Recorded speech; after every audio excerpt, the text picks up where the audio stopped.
हरे कृष्णा। तो हम सभी भक्तों का स्वागत करते हैं हमारे ये विशेष सेमिनार में, जो हम श्रील जीव गोस्वामी के विषय पर चर्चा कर रहे हैं।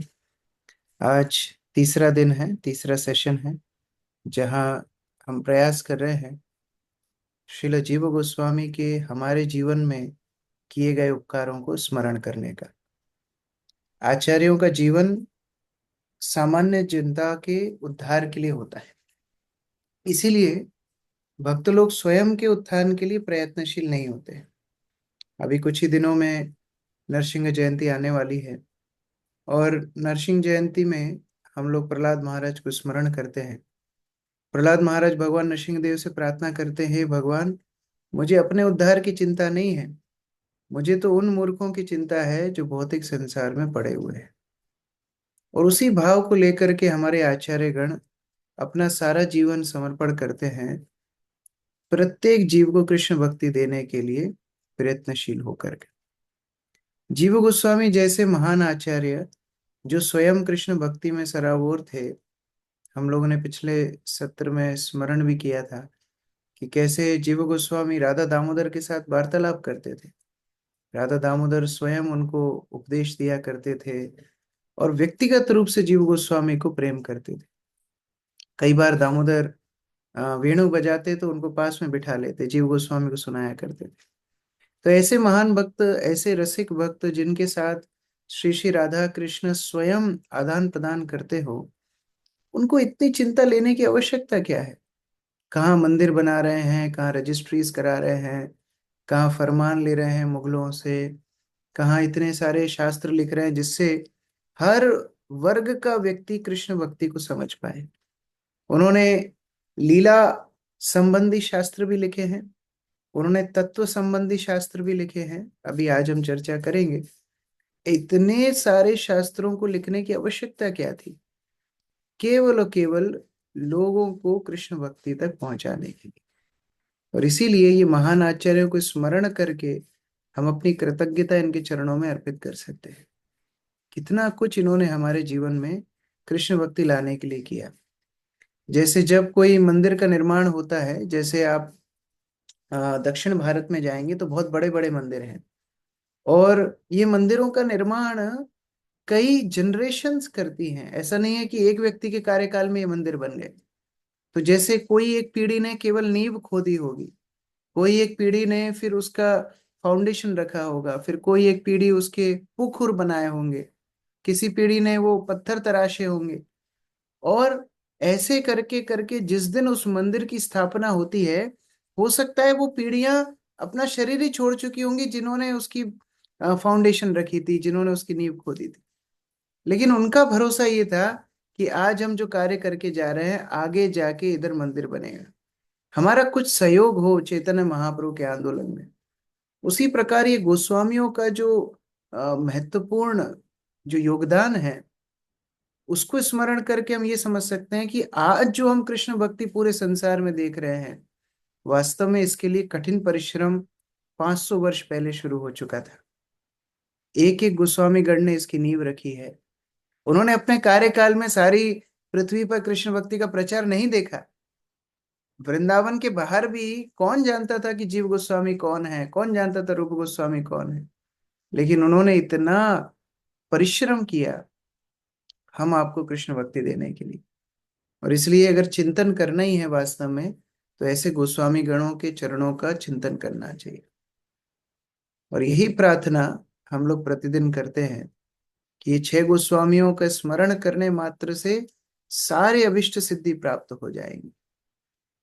आज हम जीव गोस्वामी की अंत लीला की चर्चा कर रहे हैं। वैसे ऐसे महान व्यक्तित्वों की अंत लीला नहीं होती, इनकी लीला चलती रहती है, क्योंकि इनके उपदेशों के माध्यम से ये महापुरुष हमेशा रहते हैं। हमारे गुरुजन, गुरुवर्ग, आचार्य अपने उपदेशों में सदैव उपस्थित रहते हैं।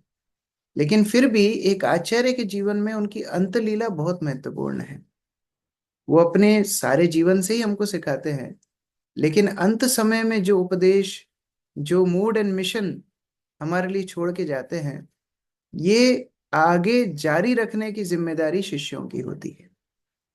यहाँ पर जीव गोस्वामी से भेंट होती है, श्रीनिवास आचार्य की और नरोत्तम दास ठाकुर की। ये चर्चा हम कल कर चुके थे, मतलब पिछले सेशन में कर चुके थे कि कैसे श्रीनिवास आचार्य को स्वप्न आता है श्री रूप गोस्वामी और सनातन गोस्वामी का, और वो बोलते हैं कि जितना आनंद आपको हमसे मिलके मिलता, जितना आनंद आपको हमारे आश्रय में मिलता, उतना ही जीव गोस्वामी के संगति में आपको मिलेगा। तो आप जाइए और जीव गोस्वामी की संगति में आश्रय लीजिए, और आप गोपाल भट्ट गोस्वामी से दीक्षा लेना। और यहाँ गोपाल भट्ट गोस्वामी को स्वप्न में आकर के बोलते हैं कि एक श्रीनिवास नाम का एक बालक आएगा, उसको आपको दीक्षा देना है। जीव गोस्वामी के स्वप्न में आकर के बोलते हैं कि वो श्रीनिवास आएगा, उसको आपको शिक्षा देना है। और यह जीव गोस्वामी गोपाल भट्ट गोस्वामी से मिलके खूब आनंदित होते हैं, दोनों क्रंदन करने लगते हैं कि देखिए, यद्यपि रूप सनातन हमारी दृष्टि से अगोचर हो गए, लेकिन आज भी वो हमें अपनी सेवा दे रहे हैं। तो जब श्रीनिवास आचार्य आए, जीव गोस्वामी ने उनको अपना आश्रय दिया, गोपाल भट्ट गोस्वामी ने उनको दीक्षा दी। यहाँ नरोत्तम दास ठाकुर भी आए। नरोत्तम दास ठाकुर कैसे आए वो अपने आप में एक इतिहास है, तो वो हम यहाँ चर्चा नहीं करेंगे। लेकिन नरोत्तम दास ठाकुर को भी आश्रय दिया जीव गोस्वामी ने, लोकनाथ गोस्वामी ने उनको दीक्षा दी। और यह तीसरा भक्त आया जिसका नाम था दुखी कृष्णदास। ये दुखी कृष्णदास उड़ीसा से आए, और इनके जो गुरु महाराज हैं हृदय चैतन्य प्रभु, उन्होंने एक पत्र लिख के दिया, रिकमेंडेशन लेटर। वो पत्र लेकर के आए थे, और वो पत्र ला करके जीव गोस्वामी के हाथ में देते हैं। वहां हृदय चैतन्य प्रभु लिख रहे हैं श्री जीव गोस्वामी पाद को कि आप कृपया करके इस बालक को अपने आश्रय में लीजिए। ये बहुत मेधावी है, सब शास्त्र इसको कंठस्थ है, लेकिन भक्ति रस के शास्त्र में इसको सिखाना चाहता हूँ, आप शिक्षा दीजिए। ये पत्र जीव गोस्वामी ने पढ़ा, और जीव गोस्वामी ने दुखी कृष्णदास को ऊपर से नीचे तक देखा और बोला, आप कृष्ण प्रेम चाहते हो, कृष्ण रसिक बनना चाहते हो, तो शास्त्र पढ़ के नहीं होगा, झाड़ू उठाओ और वृंदावन की सफाई करो। जीव गोस्वामी हर तरह से ट्रेनिंग देते थे। तो नया भक्त ज्वाइन किया और उसको झाड़ू लगाने की सेवा दी, और जीव गोस्वामी का आशीर्वाद देखिए। ये दुखी कृष्णदास सेवा कुंज में झाड़ू लगा रहे थे, और झाड़ू लगाते लगाते इनको एक नुपुर मिलती है, एक पायल मिलती है, और ये पायल को देख करके विस्मित हो जाते हैं, क्योंकि साधारण पायल नहीं थी, ये दिव्य पायल थी। ऐसी आभूषण, ऐसी दिव्यता उन्होंने पहले नहीं देखी थी। देख करके विस्मित हो गए, चकाचौंध हो गए। और इतने में दो छोटी छोटी लड़कियां आई, और वो उनको बोलती हैं, अरे ये पायल हमको दे दीजिए, ये हमारी स्वामिनी की पायल है। अब दुखी कृष्णदास सोचने लगा, अरे अभी अभी वृंदावन में आया, अभी अभी ड्यूटी मिली, अभी ये केस वेस नहीं लग जाए मेरे ऊपर चोरी का, जिसकी पायल है उसको ही दूंगा, आपके हाथ में नहीं दूंगा। वो दोनों समझाने लगे कि अरे आप पायल दीजिए, जो हमारी स्वामिनी है वो यहाँ नहीं आ सकती, आप हमको दे दीजिए, हम उन तक पहुंचा देंगे। बोलते, नहीं नहीं नहीं नहीं, ऐसा थोड़ी होगा, जिसकी है पायल उसी को मैं दूंगा। बोले, ऐसी बात है, चलो हमारे साथ। और वो साक्षात श्रीमती राधा रानी के सामने लेकर के जाती है। वो दोनों कौन थी? ललिता और विशाखा। वो दोनों इस दुखी कृष्णदास को श्रीमती राधा रानी के पास लेकर के जाती है। देखिए, एक आचार्य का आशीर्वाद, क्या योग्यता। हम यद्यपि ये दुखी कृष्णदास भी अपने आप में बहुत महान आचार्य हैं, इनके ऊपर भी हम चर्चा कर सकते हैं, लेकिन किसके आशीर्वाद से कृपा मिली? राधा रानी की, जीव गोस्वामी के आशीर्वाद से मिली। उन्होंने सेवा में लगाया, और उस सेवा से राधा रानी का साक्षात दर्शन इस दुखी कृष्णदास को हो रहा है। राधा रानी बोलती हैं, तुम्हारा नाम ज्यादा अच्छा नहीं लग रहा है, वृंदावन में कोई दुखी नहीं होता है क्या? ये दुखी कृष्णदास क्या है? कृष्णदास कभी दुखी नहीं होते हैं, ये तो दूसरों को सुखी करते हैं। तो तुम्हारा मैं नया नाम दे रही हूँ, श्यामानंदा। और वही नूपुर से राधा रानी स्वयं अपनी नूपुर से एक तिलक लगाती हैं श्यामानंद पंडित को। और ये तिलक लेकर के जब जीव गोस्वामी के पास जाते हैं, सभी लोगों को तो पता पड़ गया, अरे श्यामानंद ने, मतलब दुखी कृष्ण ने अपना नाम बदल लिया, अपना तिलक भी बदल लिया। सब लोग आलोचना करने लगे, अरे ये नया नया भक्त आया, इसने खुद को नाम भी दे लिया और तिलक भी बदल लिया, इतना दुस्साहस इसका। तब जीव गोस्वामी के पास में जब श्यामानंद प्रभु आए या दुखी कृष्णदास आए, जीव गोस्वामी ने ही पुष्टि की। जीव गोस्वामी अपने ध्यान में बैठे और लाइव टेलीकास्ट उसी लीला को देखा कि हाँ, राधा रानी ने साक्षात इनको तिलक दिया है। इतने सामर्थ्य जीव गोस्वामी थे। तो उन्होंने पुष्टि की कि नहीं, ये जो नाम इनको मिला है ये बिल्कुल ठीक है, राधा रानी ने दिया है, और ये तिलक भी प्रमाणित है, ये राधा रानी ने दिया है। तो इस प्रकार से ये तीनों, श्रीनिवास आचार्य, नरोत्तम दास ठाकुर और श्यामानंद प्रभु, तीनों रहने लगे। और तीनों इतने मेधावी थे कि तीनों को उपाधि दी वैष्णवों ने, वृंदावन के वैष्णवों ने इनको विशेष विशेष उपाधि दी। जैसे श्रीनिवास को बोला श्रीनिवास आचार्य, आचार्य कह के संबोधित किया कि इतने अच्छे आ, पढ़ा सकते हैं दूसरों को, इतना अच्छा भक्ति संबंधित ज्ञान दे सकते हैं, इनको आचार्य बोलना चाहिए। नरोत्तम दास ठाकुर को बोला ठाकुर महाशय, उनको ठाकुर बोला, बोले एकदम महाप्रभु जैसे दिखते हैं, महाप्रभु जैसा चाल चलन, महाप्रभु जैसे विरह भावना, बिल्कुल महाप्रभु जैसे दिखते हैं, इसलिए ठाकुर महाशय। और तीसरा श्यामानंद प्रभु को बोला श्यामानंद पंडित, इतने मेधावी, इतने शास्त्रज्ञ, हर तरह से कृष्ण भक्ति को स्थापित कर सकते हैं, इसलिए पंडित। तीनों पढ़ने लगे। एक दिन जीव गोस्वामी ने कार्तिक मास को फर्स्ट दिन, कार्तिक मास के पहले दिन सभी वैष्णवों को निमंत्रण दिया राधा दामोदर मंदिर में। अब आप लोग जानते हैं कार्तिक मास में हम लोग दामोदर अष्टकम गाते हैं, और दामोदर ही सेवित विग्रह हैं कार्तिक मास के। तो दामोदर मास में दामोदर मंदिर में श्री जीव गोस्वामी सभी वैष्णवों को वृंदावन के निमंत्रण देते हैं कि आप सब आइए दामोदर वास मनाने के लिए। श्रीनिवास आचार्य, नरोत्तम दास ठाकुर सबको निमंत्रण देने के लिए जाते हैं। खूब खूब तैयारी करते हैं, पूरे मंदिर को सजाना, खूब प्रसाद की व्यवस्था करना, सबके बैठने के आसन इत्यादि। और सभी वैष्णव जैसे जैसे आते हैं उनको चंदन लगा करके एक एक वैष्णव का स्वागत करते हैं। कौन कौन आए थे? रघुनाथ दास गोस्वामी आए थे, कृष्णदास कविराज गोस्वामी आए थे, गोपाल भट्ट गोस्वामी आए थे, जगदानंद पंडित आए थे, लोकनाथ गोस्वामी आए थे, भूगर्भ गोस्वामी आए थे, राधा कुंड, गोवर्धन, मथुरा, द्वादश महावन में जितने वैष्णव थे सब आए थे। और खूब बड़ी फीस्ट का आयोजन हुआ। क्या फीस्ट थी? हरे कृष्ण कृष्ण कृष्ण हरे हरे, हरे राम राम राम हरे, इसका जप करना, यही फीस्ट थी। हरिनाम और हरि कथा, यही फीस्ट थी। तो पूरा दिन, एकादशी का दिन था, पूरा दिन हरिनाम हरि कथा, पूरी रात भी हरि कथा। अगले दिन खूब, द्वादशी के दिन खूब बड़ी फीस्ट सर्व की गई, प्रसादम महाप्रसादम से सबने अपना पारण किया, और श्रीनिवास और नरोत्तम ने सबको प्रसादम सेवा की। लगभग दोपहर के समय 12 बजे के आसपास जीव गोस्वामी एक चौकी के ऊपर खड़े होते हैं और एक घोषणा करते हैं। सारे वैष्णवों का ध्यान अपनी तरफ आकर्षित करते हैं। सभी ध्यान से सुनिए। अभी हमारे मंदिर में फीस्ट के टाइम पे अनाउंसमेंट होती है। क्या अनाउंसमेंट होती है? आज का प्रसाद स्पॉन्सर किया है फलाना ढिमकाना ने। ये अनाउंसमेंट नहीं कर रहे थे जीव गोस्वामी। जीव गोस्वामी सबको इकट्ठा करते हैं और बोलते हैं, एक विशेष घोषणा मैं करना चाहता हूँ कि श्री चैतन्य महाप्रभु का भाव था, पृथ्वी ते आछे जत नगर आदि ग्राम, सर्वत्र प्रचार होई पे मोर नाम। महाप्रभु की शिक्षाएं एक एक गांव में पहुंचे, एक एक क्षेत्र में पहुंचे, ये महाप्रभु की इच्छा थी। और इसी के लिए श्री चैतन्य महाप्रभु ने अपने प्रधान शिष्य श्रील रूप गोस्वामी, श्रील सनातन गोस्वामी, रघुनाथ दास गोस्वामी इत्यादि सभी को व्यक्तिगत रूप से निर्देश दिए। उन्होंने हमारे लिए खूब सारे ग्रंथ लिखे हैं। अभी अभी हाल ही में कृष्णदास कविराज गोस्वामी ने चैतन्य चरितामृत लिखी है। और ये सारे ग्रंथ चैतन्य महाप्रभु के भाव, उनकी शिक्षाओं को धारण करते हैं। 100 से ज्यादा पुस्तकें गोस्वामियों ने उस समय तक लिख चुकी थी। तो ये सारी पुस्तकें तैयार थी। जीव गोस्वामी बोलते हैं, अब श्री चैतन्य महाप्रभु के आंदोलन को आगे बढ़ना चाहिए।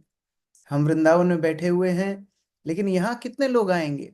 वहां प्रभु का आंदोलन बंगाल और उड़ीसा में शुरू हुआ, वहां पर अधिकांश महाप्रभु के अनुयायी हैं, लेकिन दुर्भाग्य है, दुर्दैव है कि वो महाप्रभु की शिक्षाएं नहीं जानते। कई अब संप्रदाय शुरू हो गई हैं, महाप्रभु की शिक्षाएं विलुप्त हो रही हैं। इसीलिए मैं ऐसा चाहता हूं, आप सभी वैष्णव मुझे कृपा करें, हम आयोजन करना चाहते हैं कि ये सारी पुस्तक जितनी गोस्वामीगण ने लिखी हैं, हम इनकी कई प्रतियां बनाएं, लिख लिख के इनको कॉपी करें, और इन पुस्तकों को हम बंगाल, उड़ीसा, अलग अलग प्रांतों तक पहुंचाएं, जिससे ये पुस्तकें पढ़ करके लोग चैतन्य महाप्रभु के आंदोलन को समझेंगे। जैसे ही ये बात बोली, सभी वैष्णव हरि बोल करके नृत्य करने लगे। यहाँ महाप्रभु की भविष्यवाणी सार्थक करने के लिए ये पुस्तक ही तो महत्वपूर्ण है। ये पुस्तकों में वास्तविक धन छुपा हुआ है। तो ये पुस्तकों को अगर जन जन तक पहुंचाया जाए तो कितना बड़ा आनंद का विषय है। फिर एक वैष्णव बोला, जीव गोस्वामी पाद, आप बहुत अच्छी बात बोले, लेकिन इतना बड़ा कार्य सिद्ध कौन करेगा? हम लोग तो वृंदावन में हैं, इतने सारे ठाकुर हैं, गोविंद देव हैं, मदन मोहन है, राधा रमन है, इन सब की सेवा पूजा करनी होती है। ये प्रचार कौन करेगा? कौन ये पुस्तकों को लेकर के जाएगा? तब जीव गोस्वामी बोलते हैं, ये जो 3 शिष्यों को मैं शिक्षा दे रहा था, श्रीनिवास, नरोत्तम और श्यामानंद, ये तीनों को मैंने हर तरह से पारंगत कर दिया है, और मैं चाहता हूं कि ये तीनों इस कार्य को सिद्ध करें। मैं आप सबकी कृपा मांगने के लिए ये आयोजन किया। जैसे ये बात सुनी, नरोत्तम दास ठाकुर विस्मित रह गए, आश्चर्य रह गए, दंग रह गए। ये तो प्लान में था ही नहीं। अरे इतना मुश्किल से ढूंढ ढाड़ के वृंदावन आए, घर से भाग करके, भूखे प्यासे, और वृंदावन आने के बाद अब बोला जा रहा है वृंदावन छोड़ के वापस जाओ।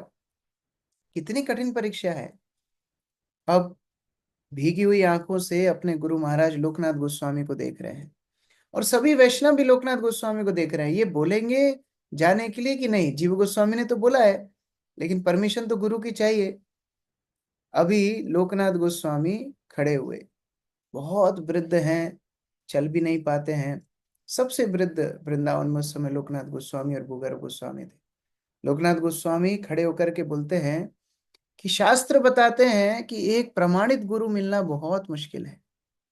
अगर किसी को प्रमाणित गुरु मिल जाए, बहुत बहुत भाग्यशाली वो है, ये शास्त्र बताते हैं।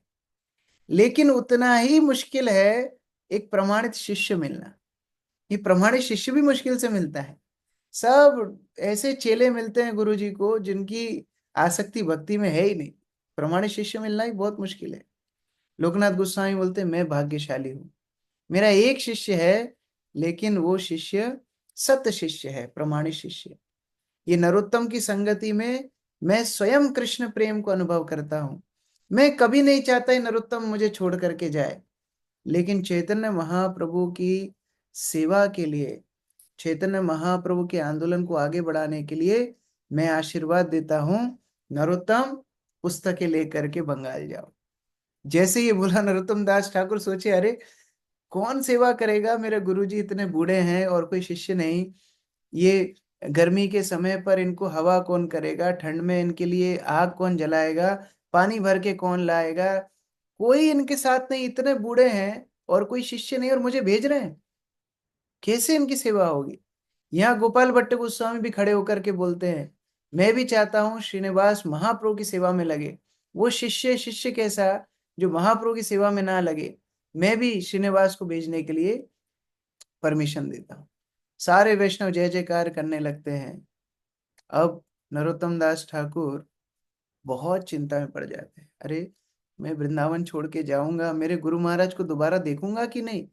इतने वृद्ध हैं, लौट के आऊंगा तब तक गुरु महाराज रहेंगे इस पृथ्वी पे कि नहीं? रोने लगे। और सबसे ज्यादा विरह उनको जीव गोस्वामी से हो रहा है। देखिए, जो भक्त हमको भक्ति जीवन में प्रशिक्षण देता है ना, उससे आसक्ति बहुत हो जाती है।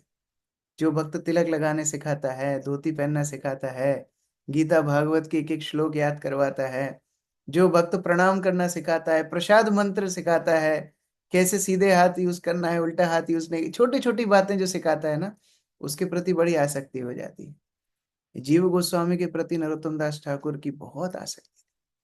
श्रीनिवास आचार्य, श्यामानंद प्रभु, ये अपने गुरु से ज्यादा जीव गोस्वामी को प्रेम करते थे। जीव गोस्वामी इतना उनको प्रेम देते थे, उनको शिक्षा देते थे। अभी जीव गोस्वामी को छोड़ के जाना पड़ेगा। ये लोग बार बार वो स्मरण करते रोते रहे।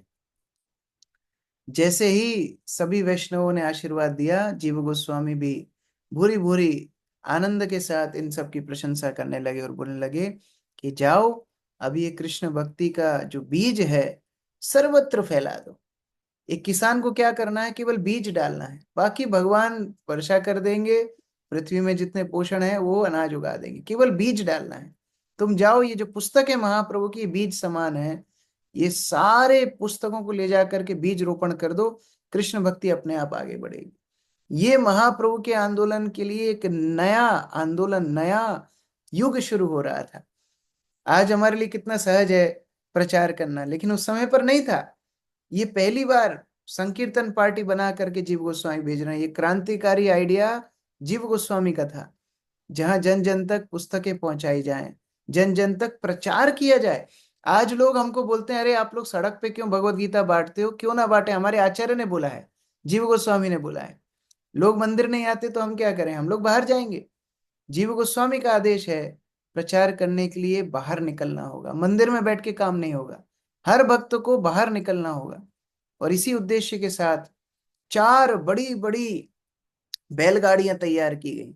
जीव गोस्वामी खुद गए, पैदल चल करके मथुरा गए और भिक्षा की जीव गोस्वामी ने। वहां के जो बड़े बड़े व्यापारी गण थे, धनाढ्य व्यक्ति थे, जीव गोस्वामी झोली फैला करके भिक्षा करते हैं, कह रहे हमको धन दे दीजिए, हमको बैलगाड़ी बनानी है, उसमें हमको महाप्रभु के प्रचार के लिए पुस्तक भेजनी है।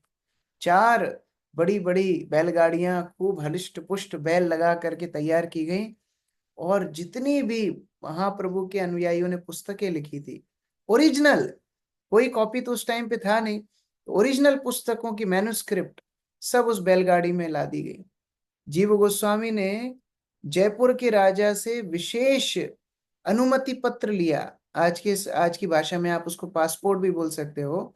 विशेष अनुमति पत्र लिया, जिससे वृंदावन से लेकर के पूर्व भारत तक जाने में जितने भी रास्ते में राज्य पड़ेंगे, वो कोई भी इन्हें रोके ना, मतलब कस्टम ड्यूटी कहीं कहीं नहीं लगे। आप सोचिए क्या उम्र होगी ये, 20, 21, 22 साल के लड़कों को जीव गोस्वामी भेज रहे हैं कृष्ण भक्ति का प्रचार करने के लिए। पुस्तकें एक एक करके बैलगाड़ी में रखी गई। ये उज्जवल नीलमणि है, ये ललित माधव, ये विदग्ध माधव, ये उपदेशामृत, ये भक्ति रसामृत सिंधु, ये हरि भक्ति विलास, एक एक पुस्तक, ये चैतन्य चरितामृत, एक एक पुस्तक को स्वयं अपने हाथों से जमा रहे हैं। सब वैष्णव देखने के लिए इकट्ठे हो गए हैं और सभी का आशीर्वाद लेते हुए नरोत्तम दास ठाकुर लोकनाथ गोस्वामी के पास जाते हैं। लोकनाथ गोस्वामी को प्रणाम करके बोलते हैं कि क्या मैं बीच बीच में आपसे मिलने के लिए आ सकता हूँ वृंदावन? लोकनाथ गोस्वामी क्या बोलते हैं, तुमको जीव गोस्वामी ने जो आदेश दिया है वही सर्वोपरि है। कभी वृंदावन लौट के नहीं आना, अभी बस आजीवन जीव गोस्वामी की सेवा करना। क्या उदारता होगी एक एक वैष्णव की, महाप्रभु की सेवा के लिए सर्वस्व न्यौछावर करने के लिए तैयार है। जीव गोस्वामी स्वयं उनके साथ में बैठ करके जाते हैं मथुरा तक, और मथुरा में रात्रि विश्राम करते हैं। रात में जीव गोस्वामी तीनों को बिठा करके बातचीत कर रहे हैं, श्रीनिवास, नरोत्तम और श्यामानंद। देखिए एक नेतृत्व कैसे करना चाहिए, जीव गोस्वामी से सीखना चाहिए। रात में तीनों लड़के सामने बैठे हैं, जीव गोस्वामी उनको बैठ करके रात में बात करते हैं कि देखो मैं आप लोगों को बहुत दूर भेज रहा हूँ, लेकिन याद रखना मेरे हृदय के आप अंश हो। मुझे इतना कष्ट हो रहा है आपको दूर भेजते हुए, लेकिन आप ये मत सोचना कि मैं आपको भेज रहा हूं, ये मत सोचना कि मेरी आज्ञा को पूरा करने के लिए आप जा रहे हो।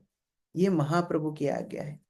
हमेशा महाप्रभु को स्मरण करना, हमेशा अपने आप का ध्यान रखना कि आप महाप्रभु की शिक्षाओं को गंभीरता से पालन करें, और मुझे हमेशा रिपोर्ट भेजते रहना। क्यों रिपोर्ट भेजते रहना? क्योंकि मैं वृंदावन के वैष्णवों को बताऊंगा कि किस तरह से आप प्रचार कर रहे हो, और वो यहाँ से आशीर्वाद देते रहेंगे तो आपका प्रचार आगे बढ़ता रहेगा। वैष्णवों के आशीर्वाद से शक्ति मिलती है प्रचार करने की। जीव गोस्वामी इस तरह बात करते हैं। श्रीनिवास को बोलते हैं, श्रीनिवास तुम तीनों में सबसे बड़े हो और मैं तुमको इंचार्ज बना रहा हूँ। सारे जो फरमान थे, जितने भी पत्र इत्यादि, सब कुछ श्रीनिवास के हाथ में देते हैं। धन देते हैं कि कैसे एक एक चीज, जहां जहां भी तुमको कर देना पड़े, खाने पीने के लिए खरीदना पड़े, सब द्रव्य देते हैं। और तीनों को एक साथ आलिंगन करते हैं, खूब रोते हैं। ये जीव गोस्वामी का प्रेम था। गुरु महाराज बताते थे, श्री श्रीमद् भक्ति चारू स्वामी गुरु महाराज बताते थे, एक जो लीडर है विशेषतः आध्यात्मिक समाज में जो नेतृत्व कर रहे हैं, उनके अंदर तीन गुण अवश्य होने चाहिए। एक, उनके पास एक विजन होना चाहिए कि क्या प्राप्त करना चाहते हैं। विजन क्या है यहाँ पर? महाप्रभु की सेवा करना। पृथ्वी ते आछे जत नगर आदि ग्राम, सर्वत्र प्रचार होई बिमुरना। विजन क्लियर है। दूसरा, ऐसे लीडर को अपने अनुयायियों को मोटिवेट करना आना चाहिए। तो उन्होंने मोटिवेट किया। कैसे मोटिवेट किया? सभी राधा दामोदर मंदिर में सभी वैष्णव को इकट्ठा करके उनका आशीर्वाद दिलाया, बुरी बुरी प्रशंसा की, उनको हर तरह से उत्साह प्रदान किया। और तीसरा, फैसिलिटेशन। अब उस सेवा करने में जो कुछ जरूरत है वो देना है। कई बार हम लोग इस्कॉन में सेवा दे देते हैं और बस तुम और तुम्हारी सेवा, मजे करो। लेकिन वास्तव में ऐसा नहीं। जो गुरु महाराज बताते थे, अब सेवा में जो वस्तुएं आवश्यक हैं वो भी दी जानी चाहिए। तो जीव गोस्वामी धन दिए, बुलक कार्ड अर्थात बैलगाड़ी तैयार करके दिए, सारे लीगल पेपर्स रेडी करके दिए कि आपको रास्ते में कोई रोकेगा नहीं, आपको जहां भी कर देना पड़े ये धन से कर दे देना।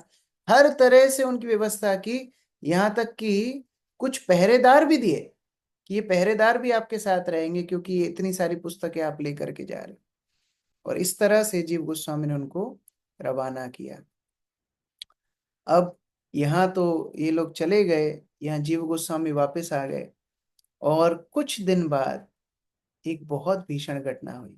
ये घटना विस्तार से हम अभी नहीं सुनाएंगे। बाद में जब आप श्रीनिवास आचार्य नरोत्तम दास ठाकुर के बारे में सुनेंगे तब आप इसको विस्तार में सुन सकते हैं। तो हुआ ऐसा कि जब वो विष्णुपुर राज्य की सीमा पर पहुंचे, जो गोपालपुर कहा जाता है, वहां पर ये पुस्तकें चोरी हो गई। अब आप कल्पना करो, जो पुस्तकें ओरिजिनल रूप गोस्वामी ने लिखी, सनातन गोस्वामी ने लिखी, जो महान महान वैष्णवाचार्य ने लिखी, ये पुस्तकें जिम्मेदारी देके जीव गोस्वामी ने तीनों को भेजा था, रास्ते में चोरी हो गई। ये तो इधर उधर भागने लगे तीनों, एकदम बिल्कुल अपने प्राण ही खो चुके। श्रीनिवास उसमें समझदार थे, उनको जिम्मेदारी भी जीव गोस्वामी ने दी, तीनों को बिठाया, दोनों को बिठाया। बोला देखो, हम जीव गोस्वामी को पत्र लिखते हैं। जीव गोस्वामी को पत्र लिखा, इस तरह घटना हो गई है। यहाँ जैसे ही खबर वृंदावन में पहुंची, आप कल्पना नहीं कर सकते वृंदावन वासियों की क्या हालत हुई थी। उनके प्राणधन थे रूप और सनातन, और उन सब की लिखी हुई पुस्तकें खोने से वृंदावन वासी सदमे में थे। कृष्णदास कविराज गोस्वामी तो इतना दुखी थे कि वो राधा कुंड में कूद गए कि मैं आत्महत्या कर लेता हूँ, मेरे जीवन का अब क्या योग है। क्योंकि गोस्वामियों की अगर पुस्तक खो गई है, महाप्रभु के आंदोलन का अब क्या होगा। कृष्णदास कविराज गोस्वामी आत्महत्या करने के लिए राधा कुंड में कूद गए। वैष्णवों ने कूद करके उनको बचाया कि नहीं नहीं, थोड़ा धैर्य रखिए। तब जीव गोस्वामी ने पत्र उत्तर दिया, बहुत कूल माइंड, काम माइंड से, कि देखिए अभी हमको पुस्तकें ढूंढना है, लेकिन महाप्रभु का प्रचार कार्य भी आगे बढ़ना चाहिए। तो नरोत्तम और श्यामानंद को आगे भेज दो, और श्रीनिवास तुम वहीं पर रुको।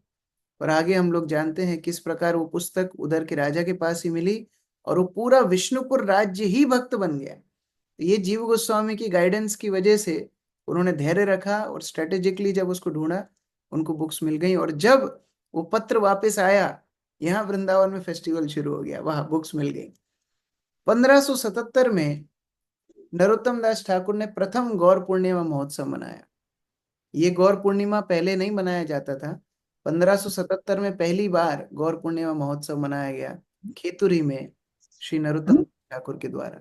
और उसमें नित्यानंद प्रभु की पत्नी जानवा माता भी गई थी, जो कि उस समय वैष्णवों की लीडर थी। तो जानवा माता खेतुरी प्रोग्राम करके जीव गोस्वामी से मिलने के लिए वृंदावन आई। और उस समय पर जीव गोस्वामी ने जानवा माता को स्वयं ने पूरा प्रदक्षिणा करवाया, पूरा वृंदावन की परिक्रमा करवाई, और सनातन गोस्वामी की बृहद भागवतामृत सुनाई। ये सुन के जानवा माता बहुत प्रसन्न हुई, और अगली बार फिर और शिष्यों को लेकर के आई। तो उस तरह ब्रजमंडल परिक्रमा की शुरुआत हुई, जो कि जीव गोस्वामी ने ही शुरू की थी। अब जीव गोस्वामी ने कई कई अपवाद जो चल रहे थे उनसे भी युद्ध किया। जैसे एक बहुत बड़ी समस्या थी, जितने भी स्कॉलर्स वृंदावन आते थे वो ये बोलते थे कि राधा रानी के साथ भगवान कृष्ण का जो संबंध है वो अनैतिक है, और वो परकीय रस को बड़ा बड़ा निकृष्ट बताते थे। वो बोलते थे पूजा करना है तो रुक्मणी कृष्ण की करो, राधा कृष्ण की मत करो, ऐसा वो बोलते थे। तो जीव गोस्वामी ने सिद्ध किया शास्त्रों से कि 12 बार राधा रानी का कृष्ण से विवाह हुआ था, एक बार नहीं 12 बार। और ये पूरा उन्होंने अपनी पुस्तकों में लिखा है, इसकी व्याख्या यहाँ पर करना मुश्किल है, लेकिन 12 बार विवाह हुआ राधा रानी का कृष्ण से। स्वकीय रस भी है, परकीय भी है। ये सारे सिद्धांत जीव गोस्वामी ने स्थापित किए। वो केवल और केवल एक स्कॉलर ही नहीं थे, ज्ञानी ही नहीं थे, लेकिन एक बहुत अच्छे शिक्षक थे। वो सब तरह की शिक्षाएं देते थे, लीला भी देते थे, सिद्धांत भी देते थे।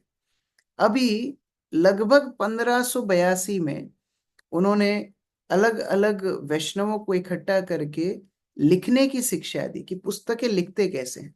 तो उस समय से पहले तक सब बाबा जी थे, भजन करने में तो निपुण थे, लेकिन लिखना उनको नहीं आता था कि शास्त्र कैसे लिखते हैं। जीव गोस्वामी बोलते हैं हर वैष्णव को पुस्तक लिखना चाहिए। और ये बाद में जाके प्रभुपाद जी ने भी पुष्टि की। प्रभुपाद भी अपने शिष्यों को बोलते हैं कि आप सबको पुस्तक लिखना चाहिए, every devotee should write something, क्योंकि हर भक्त के साक्षात्कारों से आगे प्रचार कार्य में मदद मिलेगी। अभी कुछ दिन बाद 1582 में श्रीनिवास आचार्य अपने शिष्यों के साथ वृंदावन लौटते हैं। अभी देखिए, कैंडिडेट भेजा था प्रचार करने, वो पहली बार अपनी टोली बना करके लाया। इतना प्रसन्न हुए जीव गोस्वामी, बहुत बड़ा स्वागत हुआ, रामचंद्र कविराज इत्यादि सब आए, श्यामानंद पंडित भी अपनी टोली लेकर के आए। और इतना बड़ा महोत्सव वृंदावन में हुआ कि वाह, हमारी प्रीचिंग सक्सेसफुल हो गई। वृंदावन के एक्सटेंशन सेंटर थे ये सब, जो सब बंगाल में और उड़ीसा में सब जगह यहाँ प्रचार कर रहे थे। और ये सब जब लोग आए तो इन्होंने जीव गोस्वामी के साथ बैठ करके चर्चा की कि पुस्तकें तो हम ले गए, और भक्त लोग उनको कॉपी करके प्रतियां भी बना रहे थे। प्रिंटिंग प्रेस नहीं हुआ करती थी, तो हाथ से लिख करके कॉपी किया करते थे। अभी ये पुस्तकों को जन जन तक पहुंचाने के लिए क्या स्ट्रेटेजी होना चाहिए। तो ये जीव गोस्वामी थे जिन्होंने ये आइडिया दिया, जो अब हम आपको बताने वाले हैं। फेस्टिवल्स करो, महोत्सव करो, हर फेस्टिवल को बड़े स्तर पे करो, क्योंकि लोगों को ये त्योहार, ये महोत्सव मनाना बहुत अच्छा लगता है। तो रथ यात्रा निकालो, उसके बाद जन्माष्टमी बड़ा करके बनाओ, गौर पूर्णिमा बनाओ, बलराम पूर्णिमा बनाओ, राधाष्टमी बनाओ। इस बहाने लोग इकट्ठे होंगे, और जब वो ऐसे प्रोग्राम में आएंगे तब उनको तुम गोस्वामियों की किताबें हाथ में पकड़ा देना। ऐसे जाकर के गोस्वामियों की किताबें जन जन तक पहुंचेंगी। तो आइडिया मिल रहा है आपको जीव गोस्वामी से क्या करना है। हमारे इस्कॉन के महोत्सव मतलब प्रचार होना चाहिए। हमारे इस्कॉन के महोत्सव मतलब भंडारा नहीं है कि लोग आए खा के चले गए, ये हमारे इस्कॉन का स्टैंडर्ड नहीं है। कोई भी महोत्सव हो उसमें प्रचार होना चाहिए। बिना प्रवचन का, बिना कृष्ण कथा और बिना प्रभुपाद की पुस्तकों के वितरण का कोई भी महोत्सव हमारी परंपरा का उद्देश्य पूरा नहीं कर रहा है। ये जीव गोस्वामी, श्रीनिवास आचार्य और श्यामानंद प्रभु को बिठा करके समझाते हैं। देखिए, आपको गोस्वामियों की पुस्तक अगर बांटना है, बड़े बड़े महोत्सव कीजिए। तो आज जो हमारी परंपरा में बड़े बड़े महोत्सव मनाए जाते हैं, ये सारे महोत्सव जीव गोस्वामी की देन है। अब 1584 का साल आता है, जिस साल में बहुत दुखद स्थिति है। रघुनाथ दास गोस्वामी, जो चैतन्य महाप्रभु के साथ सर्वाधिक रहे, जिन्होंने कई कई वर्ष महाप्रभु की सेवा की, और महाप्रभु के देह त्याग के बाद रघुनाथ दास गोस्वामी वृंदावन आए थे। वृंदावन वासियों ने महाप्रभु का ज्यादा संग तो किया नहीं था, लेकिन रोज राधा कुंड के तट पर बैठ करके रघुनाथ दास गोस्वामी महाप्रभु की लीलाएं सुनाते थे। ये उनका फेवरेट काम था, और सभी ब्रजवासियों का भी फेवरेट काम था। कोई 64 माला करता, कोई 188 करता, कोई 192 करता, सब बैठ करके लेकिन टाइम निकालते थे रघुनाथ दास गोस्वामी से श्रवण करने के लिए। ये उनकी फेवरेट एक्टिविटी। प्रतिदिन चैतन्य लीला के ऊपर प्रवचन करते और सभी वैष्णव सुनते। उन्हीं में से एक वैष्णव थे कृष्णदास कविराज गोस्वामी, जिन्होंने चैतन्य चरितामृत लिखी। आप कल्पना कीजिए, ऐसा वैष्णव जिसने महाप्रभु को कभी देखा नहीं है प्रैक्टिकली आई टू आई, उन्होंने महाप्रभु के ऊपर चैतन्य चरितामृत लिखी। रघुनाथ दास गोस्वामी के प्रवचन इतने प्रभावशाली होते थे। लेकिन आज 1584 में रघुनाथ दास गोस्वामी अपनी अंतिम सांस ले रहे हैं, वो अपना शरीर छोड़ना चाहते हैं। और ऐसे में उनके अंतिम शब्द क्या थे। अंतिम शब्द थे कि हे वैष्णवों, मैं रघुनाथ दास, जो आध्यात्मिक रूप से अंधा हूं, मैं तुच्छ हूं, ऐसा रघुनाथ दास को महाप्रभु की कृपा से राधा कुंड का वास मिला। मैं बड़ा कृतज्ञ हूँ। अब मेरे जो विग्रह हैं, ये विग्रह श्री श्री राधा गोपीनाथ, इनको मैं जीव गोस्वामी को स्पुर्द करता हूँ।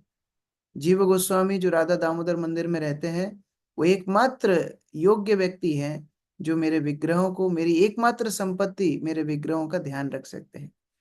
और मेरी एकमात्र इच्छा है, जब मेरी सांस छूटे तो जीव गोस्वामी के सामने छूटे, मैं उनका मुख देख करके अपना शरीर छोड़ना चाहता हूँ। अब बाह्य स्थिति से देखें तो जीव गोस्वामी बहुत जूनियर है, रघुनाथ दास गोस्वामी बहुत सीनियर है, लेकिन जीव गोस्वामी का प्रेम इतना था सभी वैष्णवों से। रघुनाथ दास गोस्वामी अंतिम समय में प्रार्थना कर रहे हैं कि मैं जीव गोस्वामी का चेहरा देख करके अपना शरीर छोड़ना चाहता। और जितने भी गोस्वामी गण थे वो अपने अपनी सारी पुस्तकें जीव गोस्वामी को दे करके गए। जैसे गोपाल भट्ट गोस्वामी सारी पुस्तकें उनको दे करके गए, रूप सनातन सारी पुस्तकें उनको दे करके गए। तो राधा दामोदर मंदिर में उस समय पर दुनिया की, विश्व की सबसे बेस्ट लाइब्रेरी थी, जहाँ सारे शास्त्र, पुराण, उपनिषद, आचार्यों की टीका, श्री संप्रदाय के, कुमार संप्रदाय के, मध्व संप्रदाय की सारे टीका और गोस्वामी की सारी पुस्तक सब उपलब्ध थी। आज वो सारी पुस्तकें हमारे इस्कॉन के कृष्ण बलराम मंदिर के पास में एक गवर्नमेंट का क्या बोलते हैं, म्यूजियम टाइप का बनाया, बहुत पास, वॉकिंग डिस्टेंस ही है, वहां पर सब संरक्षित करके रखी है। आप अगली बार वृंदावन जाएं तो आप दर्शन कर सकते हो। 1585 में जीव गोस्वामी ने गोपाल चंपू नामक ग्रंथ लिखा। अब ये जो चंपू नाम का ग्रंथ है ये बहुत विशेष है। क्यों? क्योंकि जब कोई ग्रंथ कविता रूप में लिखा जाता है उसको पद्य बोला जाता है। जब कोई ग्रंथ को ऐसे फॉर्म में लिखा जाता है, प्रोज फॉर्म में, उसको गद्य बोला जाता है। लेकिन जिस ग्रंथ में आवश्यकता अनुसार, रस अनुसार पद्य और गद्य का मिश्रण हो, उसको चंपू बोला जाता है। और ये लिखना सबसे डिफिकल्ट होता है। और रूप गोस्वामी ने क्या किया, भगवान श्री कृष्ण की जन्म से लेके द्वारका लीला, सारी लीलाओं को चंपू की राइटिंग स्टाइल में लिखा। और जब इस तरह लिखा तो वास्तव में वैष्णव इतना आनंद से उसको पढ़ते थे, क्योंकि इसकी एक और विशेषता है। सामान्यतः भागवत पढ़ोगे तो उसमें भक्तों के भाव आपको देखने के लिए मिलेंगे। जैसे जब भगवान श्री कृष्ण वृंदावन से जा रहे हैं तो सारी गोपियां किस तरह दुखी हैं, नंद यशोदा कैसे दुखी, ये सब भागवत में लिखा हुआ है। लेकिन कृष्ण के मन में क्या चल रहा है ये भागवत में नहीं लिखा। कृष्ण कितने दुखी हैं ये नहीं कोई बताता है। जैसे हर हर लीला में भक्तों की भावना सुखदेव गोस्वामी ने बताई, लेकिन कृष्ण को उस समय पर क्या फील हो रहा है ये नहीं बताया। जीव गोस्वामी ने गोपाल चंपू में ये लिखा है कि कृष्ण उस समय पर क्या फील कर रहे थे। अभी जितना समझ में आ रहा है अच्छा है, नहीं समझ में आ रहा है तो सुनते जाओ कि हाँ जीव गोस्वामी ने ये सब किया था। खुश होने में कोई टैक्स टैक्स नहीं लगता है। तो जीव गोस्वामी ने अपने ग्रंथ में ये बताया कि कृष्ण उस समय पे क्या फील कर रहे थे, वृंदावन छोड़ते समय कृष्ण की क्या भावना थी, उन्हें माता यशोदा और नंद महाराज की कितनी याद आती थी, ये सब लिखा। इसीलिए ये गोपाल चंपू ग्रंथ व्रज प्रेम लीला के सार को दर्शाता है। अभी हरे कृष्ण महामंत्र जो हम रोज जप करते हैं, जीव गोस्वामी की व्याख्या हरे कृष्ण महामंत्र के ऊपर क्या थी मैं संक्षिप्त में बताता हूँ। 16 अक्षर हैं हरे कृष्ण महामंत्र में। पहला हरे का मतलब क्या है? पहला हरे का मतलब है कृष्ण जो सबके मन को हरते हैं, लेकिन राधा रानी जो कृष्ण के भी मन को हरती हैं, इसलिए उनको बोला जाता है हरे। तो पहले हरे का वर्णन। दूसरा कृष्ण का वर्णन, वो कृष्ण जो अपनी वेणु से राधा रानी को आकर्षित करते हैं, वो कृष्ण। तीसरा हरे, कृष्ण राधा रानी इत्यादि को रासलीला में आकर्षित करते हैं, लेकिन राधा रानी कृष्ण को अकेले रासलीला से भी दूर ले जाती हैं, सारी गोपियों के बीच में से, इसलिए उनको बोलते हैं हरा। अगला फोर्थ कृष्ण, वो कृष्ण जो राधा रानी के साथ नित्य लीला करते हैं और जिनका वर्ण काला है, इसलिए उनको बोला जाता है कृष्ण। अगला कृष्ण, वो कृष्ण जो श्याम कुंड यानी काले कुंड के पास लीला करते हैं, इसलिए कृष्ण। अगला छठवा कृष्ण, वो राधा रानी जो यमुना के तट पर कृष्ण के साथ लीला करती हैं, यमुना का पानी काला है इसलिए कृष्ण। सातवां हरे, वो श्री हरि जिन्होंने अरिष्टासुर इत्यादि को वध किया, और उस समय पर राधा रानी बहुत डर गई और राधा रानी रोने लगी, इसलिए कृष्ण ने उनको सांत्वना देने के लिए वेणु बजाई, और इसीलिए उनको बोला जाता है हरा, हरे। आठवां हरे, राधा रानी जो कभी कभी अपने संगीत से भगवान को आकर्षित करती हैं, इसलिए उनको बोला जाता है हरा। वास्तव में भगवान कृष्ण को बांसुरी बजाना भी राधा रानी ने सिखाई। नवा, हरा, अर्थात कृष्ण उनसे इतने आकर्षित होते हैं कि अपनी आइडेंटिटी भूल जाते हैं, इसलिए हरा। राम, जो कृष्ण सबको आनंद प्रदान करते हैं, राम। हरे, वो राधा रानी जो हमारी सारी समस्याओं को हरण कर लेती हैं, इसलिए हरे। राम, ऐसे राम जो बिल्कुल सुविधाओं के अभाव में, जैसे भगवान राम वन में रह रहे थे, वैसे ही कृष्ण और राधा रानी सुविधाओं के अभाव में गोवर्धन और वृंदावन के वनों में रहते हैं, इसलिए राम। राम, राधा रानी का भी एक नाम राम है, क्योंकि वो कृष्ण को आनंद देती हैं। फिर एक और राम, 14वां, 14th राम, ऐसे गोकुलवासी जो कृष्ण के बिना और कोई आनंद नहीं देख सकते, उनको भी बोला जाता है राम। 15वां हरे, ऐसे कृष्ण जो मथुरा चले गए सारे असुरों का दमन करने के लिए, लेकिन राधा रानी का हृदय कृष्ण के साथ ही चला गया, इसलिए हरा। जब उद्धव वृंदावन वापस आए थे, तब उद्धव के रथ को देख करके राधा रानी क्या बोलती हैं पता है? राधा रानी बोलती है कि ये अक्रूर वापस आया है, क्योंकि पहली बार में अक्रूर हमारे हमारे कृष्ण को ले गया जो हमारे प्राण स्वरूप थे, और अभी ये आसुरिक कंस का वध हो गया, अब इसका पिंडदान के लिए मांस चाहिए, क्योंकि असुरों का पिंडदान होता है मांस से। तो अभी हमारा शरीर लेने के लिए आया है, क्योंकि प्राण तो हमारे चले ही गए, अभी हमारे मांस से पिंडदान पिंडदान करेगा कंस का। तो वो हरे जो राधा रानी कृष्ण के स्मरण में रहती है। और लास्ट हरे, वो नंद महाराज का पुत्र जो वृंदावन में वापस आए, जिन्होंने सारे ब्रजवासियों की, राधा रानी के चित्त को पुनः, उनके सारे दुख को हरण करके आनंद दिया। ये लीला रथ यात्रा की लीला है, जब कृष्ण वापस आए। अभी हरे कृष्ण महामंत्र से कोई इतनी लीलाओं को संपर्क कर सकता है, वो जीव गोस्वामी कर सकते हैं। ये सारे उनकी व्याख्याएं हैं। 4 प्रकार के ग्रंथ जीव गोस्वामी ने लिखे। एक, लीला साहित्य, जो कि गोपाल चंपू इत्यादि।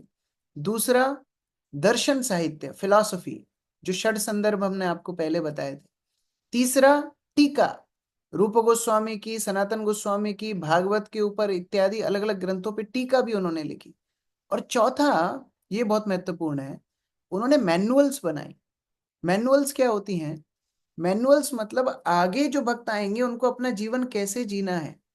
जैसे हरिनामामृत व्याकरण उन्होंने लिखी। ये क्या है? जीव गोस्वामी ने देखा लोगों को व्याकरण पढ़ने में, संस्कृत पढ़ने में बड़ी रुचि है, लेकिन ये संस्कृत पढ़ते पढ़ते पूरी जिंदगी गुजार देंगे। उस टाइम पे लोग संस्कृत पढ़ते थे, अभी तो खैर यूट्यूब इंस्टाग्राम चलाते हैं, लेकिन उस टाइम पे संस्कृत पढ़ते थे। तो संस्कृत पढ़ने में पूरा जीवन निकाल देते हैं, और इनको अगर हम बोलेंगे संस्कृत मत पढ़ो तो मानेंगे भी नहीं। तो उन्होंने हर संस्कृत के शब्द, विभक्ति, हर मात्रा इत्यादि, संधि संधि विच्छेद, हर तरह को हरि नाम से जोड़ दिया। उसको बोलते हैं हरि नामामृत व्याकरण। और आज भी इस व्याकरण को पढ़ के ब्रजवासी संस्कृत सीखते हैं, जिससे वो भागवत इत्यादि पढ़ते हैं। हरि नामामृत व्याकरण। देखिए, ये एक और ग्रंथ लिखते हैं जिसको बोलते हैं सामान्य चंपू लक्षण, जिससे इन्होंने भक्तों को सिखाया कि कैसे चंपू ग्रंथ आप भी लिख सकते हो। तो बाद में हमारी परंपरा में कई चंपू ग्रंथ लिखे गए, जो कि हमारी परंपरा को विशेष बनाते हैं। 25 से ज्यादा ऐसी मैनुअल भी उन्होंने लिखी। और उनकी राइटिंग स्टाइल थोड़ी डिफरेंट थी। जैसे मानो अभी मैं कुर्सी पे बैठा हूं, तो मैं सामान्य क्या बोलूंगा? ये कुर्सी है। लेकिन जीव गोस्वामी ऐसा नहीं बोलेंगे। जीव गोस्वामी ये बोलेंगे ये ऐसी वस्तु है जिसमें कुर्सी जैसे गुण है। तो क्या व्यक्ति का दिमाग थोड़ा घूम जाता है, उसको लगता है हाँ विशेष कुछ लिख रहे हैं। तो जीव गोस्वामी ने दार्शनिकों को आकर्षित करने के लिए ये सब भी लिखा। 1588 में उन्होंने जो रघुनाथ दास गोस्वामी के जो भजन स्थली थी, वो सारे के सारे प्लॉट्स को राधा दामोदर मंदिर के अंडर किया। श्यामानंद पंडित के मंदिर, श्याम सुंदर मंदिर को भी रजिस्टर किया।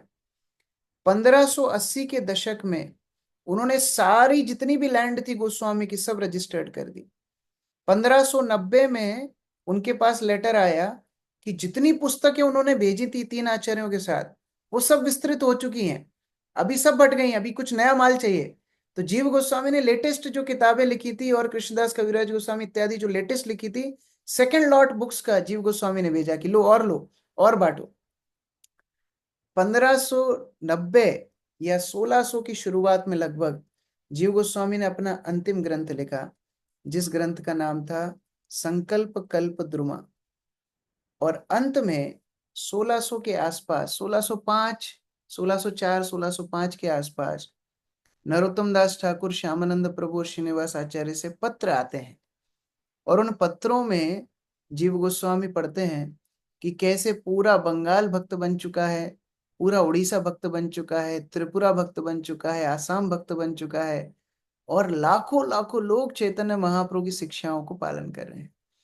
ये पत्र जीव गोस्वामी अपनी छाती से लगाते हैं और वहां पर तत्कालीन ब्रजवासियों को बोलते हैं कि अब मैं अपना जीवन शांति से छोड़ सकता हूँ। अब महाप्रभु का आंदोलन सही हाथों में है, मैंने मेरा कार्य कर दिया, अभी ये लोग महाप्रभु के आंदोलन को आगे बढ़ाएंगे। और उस समय पर 1606 में प्रथम बार हमारी परंपरा में वसीयत लिखी जाती है, विल, वसीयतनामा किया जाता है। ये भारत के इतिहास की सबसे प्राचीनतम विल है जो जीव गोस्वामी ने लिखी। और उन्होंने वसीयत ही नहीं लिखी, उन्होंने ये भी बताया कि ये जो विल है जो मैं लिख रहा हूं, मैं जब अपना अंतिम सांस लूंगा तब मुझसे कोई वैष्णव कंफर्म कर ले कि यही विल माननी है ना कि कुछ और चेंज करना है, ये भी उन्होंने बोला। तो पूरी विल लिखी, और विल लिखने के बाद उन्होंने अपने सारे के सारे जो सिद्धांत थे वहां पर तत्कालीन वैष्णवों को समझाए, कैसे मैनेजमेंट करना, कैसे लीडरशिप करना, कैसे ग्रंथ लिखना और कैसे अपना भजन करना। चारों चीजें एक वैष्णव के अंदर मिले, ये बहुत ही बहुत रेयर है। कोई से केवल सेवा करवा लो, भजन मत करवाओ, कोई से केवल भजन करवा लो, सेवा करवा लो। कई लोगों को लीगल मैटर में बड़ा मजा आता है, प्रभु जी कोर्ट भेज दो, लड़ाई करनी है किसी से तो बताओ, टीटी के साथ झगड़ा करना है तो बोलो। लेकिन सारे के सारे गुण एक वैष्णव के अंदर हो, ये बहुत ही बहुत रेयर है। और 29 दिसंबर गुरुवार 1608 ये वो दिन था जिस दिन जीव गोस्वामी अपनी अंतिम सांस लेते हैं, सभी वैष्णवों के साथ घिरे हुए। और कृष्णदास कविराज गोस्वामी की उपस्थिति में राधा दामोदर मंदिर में अंतिम सांस ये महान वैष्णव लेते हैं। और वो बोलते हैं कि कैसे ये सारे मंदिर की तुम सेवा करना, क्या क्या पद्धतियां होंगी, कौन इधर का सेवक होगा, मेरे बाद कौन इस मंदिर को संचालित करेगा, ये सारी की सारी बातें बोल करके जीव गोस्वामी सभी वैष्णव को प्रणाम करके ये संसार से विदा लेते हैं। ये जीव गोस्वामी का ये सारा चरित्र है। देखिए, बहुत जीव इस संसार में आते हैं लेकिन वो होते हैं बद्ध जीव, लेकिन ये जीव हैं जिन्होंने हम सब जीवों को मुक्त करने के लिए आए थे। हमारे शास्त्रों में बताया गया, भागवत में बोला है, जीवो जीवस्य जीवनम, एक जीव जीव दूसरे जीव का जीवन है। लेकिन हमारे लिए जीवो जीवस्य जीवनम, जीव गोस्वामी ही जीवन है, हमारे आचार्य ही हम लोगों के लिए जीवन है। और इसीलिए हम लोग को प्रयास करना है ऐसे महान आचार्यों को हम स्मरण करते रहें। जीव गोस्वामी भगवान कृष्ण की लीला में विलास मंजरी हैं, नित्य लीला में पुनः प्रवेश करते हैं। और आज आप जाएंगे राधा दामोदर मंदिर में, उनकी सुंदर समाधि है, उसी स्थान में उनको समाधि दी गई, उन्हीं के सेवित विग्रह राधा दामोदर के निकट। संयोगवश बोलिए या भगवान की कृपा बोलिए या भगवान का आयोजन बोलिए, हमारे संस्थापक आचार्य शिला प्रभुपाद भी राधा दामोदर मंदिर में ही रहे। वृंदावन जाने के बाद स्थान ढूंढ रहे थे, एक स्थान में रहते भी थे केशी घाट के पास। लेकिन एक दिन जब वृंदावन में गए, ऋषवानंद प्रभु आप अभय चरण से वो वीडियो निकाल सकते हैं जो प्रभुपाद जीव गोस्वामी के मंदिर में जाते हैं और उनको निमंत्रण मिलता है वहां रहने के लिए। तो जब जीव गोस्वामी के मंदिर में रहने का उनको अवसर मिला, प्रभुपाद बड़े प्रसन्न हो गए। और अगले कई वर्ष प्रभुपाद, लगभग 8 से 9 वर्ष जीव गोस्वामी के मंदिर राधा दामोदर में रहे, जीव गोस्वामी के आश्रय में। और जिस तरह जीव गोस्वामी ने तैयारी की, हमारे आंदोलन के लिए कई ग्रंथ लिखे, उसी श्रृंखला में शिला प्रभुपाद ने भी ग्रंथ लिखे। उन्होंने भी आयोजन किया ये कृष्ण भक्ति का प्रचार करने के लिए। जिस तरह जीव गोस्वामी ने अपने प्रिय भक्तों को पुस्तक वितरण के लिए भेजा, उसी तरह शिला प्रभुपाद भी सबसे ज्यादा पसंद करते थे पुस्तक वितरण। वो प्रयास करते थे कैसे उनके भक्त बाहर जाएं और पुस्तक वितरण करें। प्रभुपाद बोलते थे, if you want to please me, distribute my books. तो ये सारे गुण शिला प्रभुपाद ने जीव गोस्वामी से लिए। और अंतिम अभी मैं देवी शक्ति माता जी का एक प्रवचन सुन रहा था। माता जी बता रही थी बहुत हृदय स्पर्शी बात। जैसे जीव गोस्वामी ने एक एक लैंड सिक्योर की वृंदावन में, हमारे मंदिर आज जो हम देख रहे हैं सारे सप्त देवालय, ये जीव गोस्वामी की कृपा है जिसकी वजह से हम उनको दर्शन कर पा रहे हैं। शिला प्रभुपाद के अंतिम दिनों में जब शिला प्रभुपाद अपना शरीर छोड़ने वाले थे, उन्होंने अपने भक्तों को बोला, नमक इत्यादि लेकर के आओ, समाधि में नमक लगता है। कोई वैष्णव सोचिए अपनी स्वयं की समाधि के लिए तैयारी करवा रहा है कि सामान ला के रखो, ऐसे समाधि देना। का आपने आज तक कोई व्यक्ति सुना है जिसने अपने क्रियाक्रम के लिए लकड़ी इकट्ठी करवाई हो? ये प्रभुपाद स्वयं अपनी समाधि की तैयारी करवाए। और उस समय पर आज आप कृष्ण बलराम मंदिर में जाते हैं तो आगे प्रभुपाद की समाधि का एरिया है, और 3-4 स्टेप नीचे उतर के मंदिर का एरिया शुरू होता है। तो जहां से स्टेप नीचे उतरती है हमारी वहीं से लैंड थी, आगे की लैंड हमारी थी नहीं। वो विवादित लैंड थी क्योंकि जिसने हमको लैंड डोनेशन में दी थी वापस ले ली थी वो लैंड। तो वो चल रहा था केस, ये लैंड किसकी है, कोर्ट तक पहुंच गई थी बात। और हमारा मंदिर पीछे इसलिए ही बना था क्योंकि विवादित लैंड पे मंदिर नहीं बना सकते थे। तो प्रभुपाद ने अपने भक्तों को पता है क्या बोला, मेरी समाधि वो विवादित लैंड के ऊपर देना। क्यों? बोले एक बार विवादित लैंड के ऊपर मैं बैठ जाऊंगा कोई तुमसे जमीन नहीं ले पाएगा। तो जाते जाते भी प्रभुपाद वो लैंड हमारे लिए सिक्योर करके गए। और आज जो आगे का पूरा पोर्शन आप कृष्ण बलराम मंदिर का देखते हो, वो प्रभुपाद की समाधि वहां नहीं होती तो वो लैंड हमारे पास नहीं होती। हम लोग वो गोविंदास के पास वाले गेट से ही मंदिर में आ रहे होते, गली से। मेन रोड पे हमारा कोई एक्सेस नहीं था। तो आप कल्पना कीजिए, ये आचार्य लोग हैं, उनको अपनी समाधि भी अपना शरीर भी सेवा में लगा गए महाप्रभु की सेवा में, कि कैसे आंदोलन की रक्षा हो। तो ये सारे गुण जीव गोस्वामी की कृपा से प्रभुपाद के जीवन में भी हमको देखने के लिए मिलते हैं। बड़े भाग्यशाली हैं, प्रभुपाद जैसे आचार्य का आश्रय हमको मिला है। बस एक चीज हमको पूरी करनी है। जिस प्रकार जीव गोस्वामी शरीर छोड़ते समय क्या बोले थे कि मैं बहुत संतुष्ट हूँ, मेरे शिष्य मेरे अनुगत्य जो लोग थे वो लोग महाप्रभु के आंदोलन को अच्छे से चला रहे हैं, अब मैं अपना शरीर छोड़ सकता हूँ। उसी प्रकार हमें भी प्रभुपाद को यदि प्रसन्न करना है, निश्चिंत करना है, तो हमें भी प्रभुपाद के आंदोलन की जिम्मेदारी अब लेना चाहिए। ये नहीं कि मैं तो अभी बच्चा हूँ, मैं तो गृहस्थ हूँ, मैं तो ब्रह्मचारी हूँ, मैं तो सन्यासी हूँ। ये सारा विचार छोड़ करके अभी जिम्मेदारी लेने का समय है, जिससे हम प्रभुपाद के चलाए हुए आंदोलन को आगे बढ़ा सकें। तो अभी हम लोग एक वीडियो देखेंगे किस प्रकार जीव गोस्वामी के मंदिर में शिला प्रभुपाद ने भी आश्रय लिया।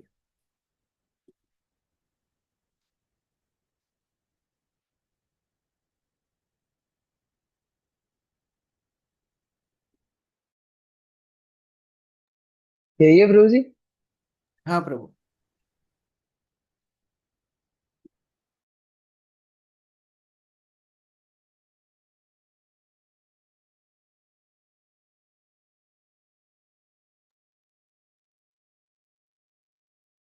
थोड़ा आगे कीजिए जहाँ से वृंदावन का।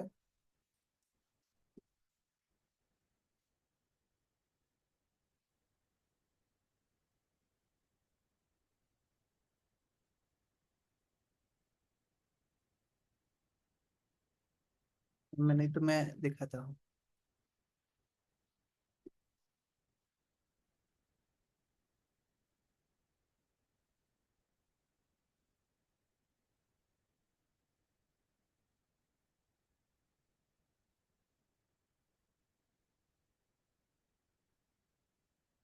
ये जीवन कहाँ।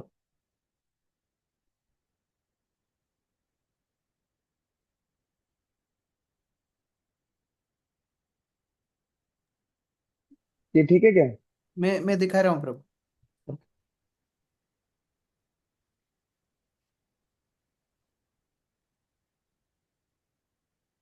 विचार है। हाँ, हाँ, खुश हूँ।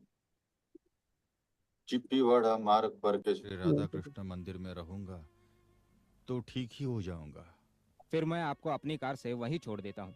डॉक्टर खन्ना आपको कुछ दवाइयाँ देंगे, कृपया उसे आप लेते रहिए। जी।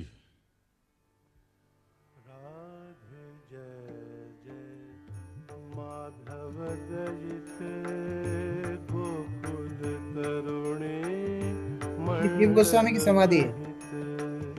राधे जय जय माधव दयित गोकुल तरुणी मंडल महित। राधे जय जय माधव दयित माधव दयित।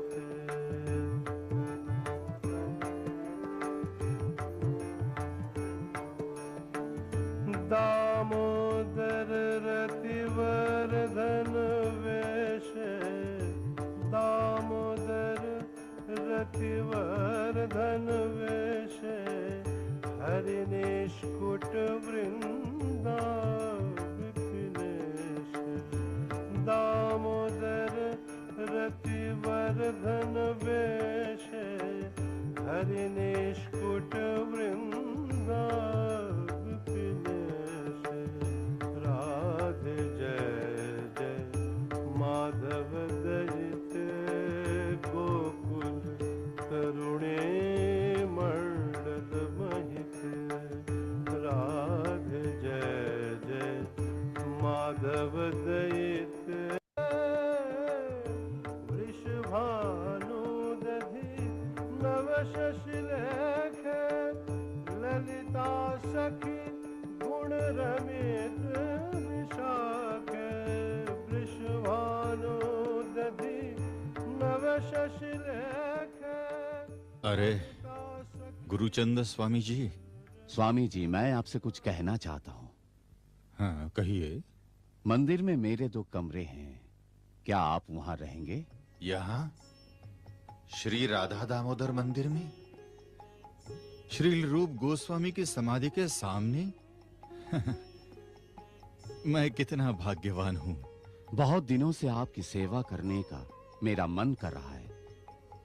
बाद में मुझे लगा कि आपको यहाँ रहने कमरा दूं। ये तो आपकी कृपा है। स्वामी जी, मेरी कोई कृपा नहीं है। ये तो राधा दामोदर और श्रीधर गोस्वामी जिनके पास जाने का मैं आग्रह कर रहा हूँ। आप मेरे साथ आइए। हरे कृष्ण। आपको पता नहीं स्वामी जी काम कर रहे हैं, खेत में जा।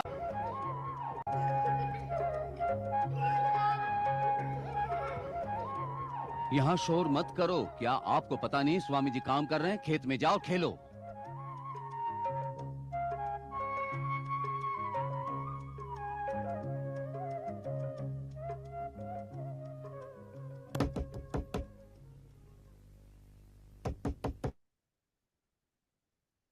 हरे कृष्णा। श्रील प्रभुपाद की जय। समवेत भक्त वृंद की जय। शिव जीव गोस्वामी पाद की जय। किसी का कोई प्रश्न है? Any question? यस, निर्वाण प्रभु।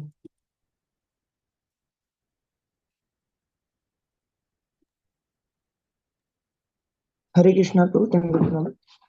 प्रभु, जैसा आपने बताया था कि हम जब नए नए आते हैं तो जो वैष्णव हमें सिखाते हैं, और तो हमें उनके प्रति बहुत ज्यादा आसक्ति हो जाती है। तो क्या वैसी आसक्ति होना सही है प्रभु वैष्णवों के प्रति? अगर हम बिकॉज उसको वैष्णव रूप से देख रहे हैं तो आसक्ति बहुत अच्छी है। ये आसक्ति साधु से हो तो ये तो मुक्ति के द्वार खोल देती है, कपिल मुनि बोलते हैं। लेकिन वो आसक्ति भौतिक स्तर पे नहीं होना चाहिए। भौतिक स्तर पे मतलब ये मेरे काउंसलर हैं, ये मेरे गुरु हैं, मैं बड़ा हूँ इसलिए ये भी बड़े हैं, ऐसे मेरे ही गांव के हैं, मेरी बोली बोलते हैं, इनको भी दाल बाटी पसंद है, मेरे को भी दाल बाटी पसंद है। ऐसा नहीं होना चाहिए, भौतिक विचार नहीं। लेकिन आध्यात्मिक रूप से हाँ, वो आसक्ति अच्छी है। आशा माता जी। हरे कृष्णा प्रभु जी, दंडवत प्रणाम। प्रभु जी, जो गोपीनाथ जी मंदिर है वहां पर मधु पंडित गोस्वामी लिखा हुआ है। आपने कहा हाँ, रघुनाथ गोस्वामी, ये तो सही वो है? विग्रह बाद में रघुनाथ दास गोस्वामी के पास गए थे। तो पहले मधु पंडित गोस्वामी के पास ही थे, बाद में रघुनाथ दास गोस्वामी के पास गए। तो प्रभु जी 6 गोस्वामी में मधु पंडित गोस्वामी भी हैं? नहीं, 6 गोस्वामी में उनका नाम नहीं है, लेकिन वो भी हमारे प्रमाणित गोस्वामी हैं। वो भी महाप्रभु के अनुयायी हैं। वृंदावन में 6 गोस्वामी के अलावा भी बहुत गोस्वामी थे, तो उसमें से एक मधु पंडित गोस्वामी। ओके प्रभु। हरे कृष्ण। रचना। हरे कृष्ण प्रभु जी। हाँ, रचना। आपने जो जीव गोस्वामी जी की 4 रचनाएं बताई, उसमें से दूसरे नंबर की रचना कौन सी थी? 4 प्रकार की रचनाएं मैंने बताई थी। एक, हाँ एक हाँ लीला, लीला रूपी। दूसरी सिद्धांत, हाँ जी। सिद्धांत फिलॉसफी। षड षड सिद्धांत, अच्छा। सिद्धांत। ठीक है, थैंक यू प्रभु जी। ठीक है, रचना माता जी, प्रश्न है। हरे कृष्णा प्रभु जी। मैं ये पूछ रही थी, आपने ये बोला ना, मतलब ये 4 6 गोस्वामी जी को आचरण करना चाहिए, तो फिर अपन कैसे कर सकते हैं इनका आचरण? देखिए, इनके मतलब किस बताए तरह हुए से? मार्ग पे चलना, यही उनका अनुगत्य है। उनके मार्ग पे चलना यही उनकी सेवा है। तो उन्होंने जो हमें सिद्धांत बताए हैं, जैसे शिल प्रभुपाद ने हमको उपदेशामृत ग्रंथ दिया है, भक्ति रसामृत सिंधु ग्रंथ दिया है, इनको पढ़ना और इनके पालन अपने जीवन में करना, यही उनकी सेवा है। तो अगर हम अच्छे उनके अनुयायी बनेंगे तो वो सबसे ज्यादा प्रसन्न। ओके, हरे कृष्णा प्रभु जी। सुजाता माता जी। यस। हरे कृष्ण प्रभु जी। हाँ, हरे कृष्ण। अब प्रभु जी, मैं ये पूछ रहा था, अगर हम किसी गुरुदेव या संत के प्रति जैसे आश्रित हैं, और हम और कोई दूसरा कोई अन्य संत या वैष्णव उनकी निंदा करता है, और तो हम सुनते हैं और हम पलट कर फिर उस वैष्णव को जवाब देते हैं या कुछ बुरा बोलते हैं, तो हम क्या अपराध के भागी हैं? इसमें दो विचार हैं। एक, कौन बोल रहा है और किस आधार पे बोल रहा है, ये दोनों विचार हमको देखने चाहिए। मान लीजिए कोई व्यक्ति बाजार में गया और बाजार में जाकर के वो दूध खरीदता है, और पास ही में खड़ा हुआ व्यक्ति बोलता है ये दूध सड़ा हुआ है, ये दूध फटा हुआ है, इसको मत लो। तो वो निंदा नहीं है, वो आपकी आंखें खोल रहा है। जी तो जी। कौन बोल रहा है और किस आधार पे बोल रहा है, ये आवश्यक है। तो अगर कोई प्रमाणित वैष्णव है जो आपको शास्त्र के आधार पे बता रहा है कि कौन को अनुसरण करना चाहिए और कौन को नहीं, तो वो निंदा नहीं है, फिर उसकी बात आप ध्यान से सुनिए। हो जी जी। सकता है कि आपका शोधन हो जाए। लेकिन अगर कोई प्रमाणित वैष्णव को आप पालन कर रहे हो और जो बोलने वाला है वो शास्त्र के नहीं अपने मनमाने ढंग से बोल रहा है, तो फिर उसकी निंदा सुनने की आवश्यकता नहीं है। आप उससे दूर रहें तो ये आपके लिए अच्छा है। तो ये लेकिन हम उनको विरोध कुछ करना, बुरा नहीं बोले। विरोध न करेंगे। हम विरोध। जरूरत नहीं है। देखिए, कोई भी व्यक्ति से तर्क करने में जितना समय व्यर्थ करेंगे, उतने समय में अपनी आध्यात्मिक उन्नति की जा सकती है। तो अनर्गल तर्क करने का कोई उपयोग नहीं। हरे कृष्ण प्रभु जी, धन्यवाद। स्मित राधिका माता जी। हरे कृष्णा प्रभु जी, दंडवत प्रणाम। धन्यवाद। प्रभु जी, राधा मदन मोहन जी के जब हम दर्शन करने जाते हैं और सनातन गोस्वामी की समाधि पे जाते हैं, तो हम्म, वहां पे ग्रंथ समाधि भी है। हाँ। तो वहां पे कौन से ग्रंथ रखे गए? ग्रंथ, वास्तव में कई वैष्णव बोलते हैं जीव गोस्वामी ने ही वो समाधि दी, क्योंकि कई ग्रंथ गोस्वामियों के ऐसे थे, रूप गोस्वामी सनातन गोस्वामी के, जो हमारी समझ के परे थे। राधा कृष्ण की ऐसी अंतरंग लीलाएं थी जो हम पढ़ने के लिए अधिकारी नहीं है। वो लोग आपस में भी लिखते थे। जैसे रूप गोस्वामी, एक दिन देखते हैं सनातन गोस्वामी बहुत दुखी है क्योंकि उनको कृष्ण से विरह हो रहा है। तो उन्होंने एक ग्रंथ लिख दिया कि कैसे कृष्ण गोपियों से मिल रहे हैं। बस ये पढ़ के सनातन गोस्वामी प्रसन्न हो गए। तो कई ग्रंथ वो लोग आपस में एक दूसरे के लिए भी लिखते थे जो सामान्य लोगों की समझ के बाहर है। तो उन ग्रंथों को लेकर के जीव गोस्वामी ने समाधि दी, ऐसा कई वैष्णव बोलते हैं। कई वैष्णव बोलते हैं नहीं नहीं, जीव गोस्वामी ने नहीं दी, बाद में किसी ने दी। जो भी हो, कारण उसका यही था कि कई ग्रंथ ऐसे थे जो एसोटेरिक थे, मतलब हमारी समझ के परे थे। तो उन ग्रंथों को एक साथ रख करके वहां पर समाधि दी गई। अच्छा, और आपने जो लाइब्रेरी बताई है वो कहाँ पे है? हमारे मंदिर, कृष्ण बलराम मंदिर से हार्डली 100 150 मीटर दूर है। सरकार की है, मैं एग्जैक्ट नाम भूल रहा हूँ, लेकिन वो संग्रहालय है, गोस्वामियों का संग्रहालय है। भक्ति वेदांत ऐसा कुछ नाम है क्या प्रभु जी? भक्ति वेदांत नहीं है, मेरे को एग्जैक्ट देखना पड़ेगा। अभी मैं 2 दिन बाद जा रहा हूँ वृंदावन, आपको भेजता हूँ मैं। अच्छा, ठीक है प्रभु जी। प्रभु जी, आपने जो नाम लिए हैं जीव गोस्वामी के लिखे हुए ग्रंथों में से, तो हम कौन से ग्रंथ पढ़ने के अधिकारी है? वो पूरी लिस्ट शिला प्रभुपाद ने 25 में से 16 ग्रंथों की लिस्ट चैतन्य चरितामृत में दी है। तो ये 16 ग्रंथ तो कम से कम भक्त पढ़ ही सकते हैं, और अभी काफी उपलब्ध भी है। श्री भानु महाराज ने ये बहुत सारे ग्रंथ ट्रांसलेट भी कर चुके हैं। तो ये सारे ग्रंथ पढ़े जा सकते हैं, लेकिन प्रभुपाद की पुस्तकें एक दो बार पूरी पढ़ने के बाद उससे फिर वो ग्रंथ ठीक से समझ में आएंगे, अन्यथा फिर और कंफ्यूजन बढ़ेगा। जी प्रभु जी, थैंक यू प्रभु जी। हरे कृष्ण प्रभुपाद। अच्छा, ये आदि लीला में आपको मिलेगा। आदि लीला में आप सर्च करोगे जीव गोस्वामी, तो वहां पर प्रभुपाद ने 16 ग्रंथों की लिस्ट दी है। तो वो ग्रंथों की लिस्ट वहां से ली जा सकती अच्छा, ठीक है प्रभु जी, है। हरे थैंक कृष्ण यू। प्रभुपाद की जय, श्रीपाद जीव गोस्वामी पाद की जय, श्री षट गोस्वामी गण की जय, श्रीमन चैतन्य। कृष्ण किशोर प्रभु जी की जय, श्री प्रभुपाद की जय। जय जय। तो बहुत अच्छा रहा, प्रभु जी ने जो है जीव गोस्वामी के ऊपर पूरा ये क्लियर कर दिया है। हमारे सभी गोस्वामी गणों के ऊपर हमारे जो सेशंस हैं वो आज कंप्लीट हो गए हैं। हाँ, और अभी आगामी दिनों में जो जो और आचार्य हैं जिनके बारे में प्रभु जी बता रहे थे, नरोत्तम दास ठाकुर, श्रीनिवास आचार्य, आनंद पंडित, इन सब के बारे में, उसके बाद में जो हमारी प्राइमरी जो गुरु शिष्य परंपरा है वहां से हम थोड़ा शुरू करेंगे। तो प्रभु से निवेदन है कि प्रभु वो भी सीरीज कंटिन्यू रखें, और भक्तों से भी निवेदन है कि ये जो टाइम और डेट ध्रुव प्रभु डालते हैं उसको ध्यान से देखें, मैसेज को, और उसको जुड़ने का प्रयास करें। और उत्साहित फील करेंगे भक्त अगर जो अपनी वीडियो भी चालू रखेंगे। आप बड़े व्यस्त हैं अपने जीवनों में, लेकिन अगर जो ये जो आप समय निकाल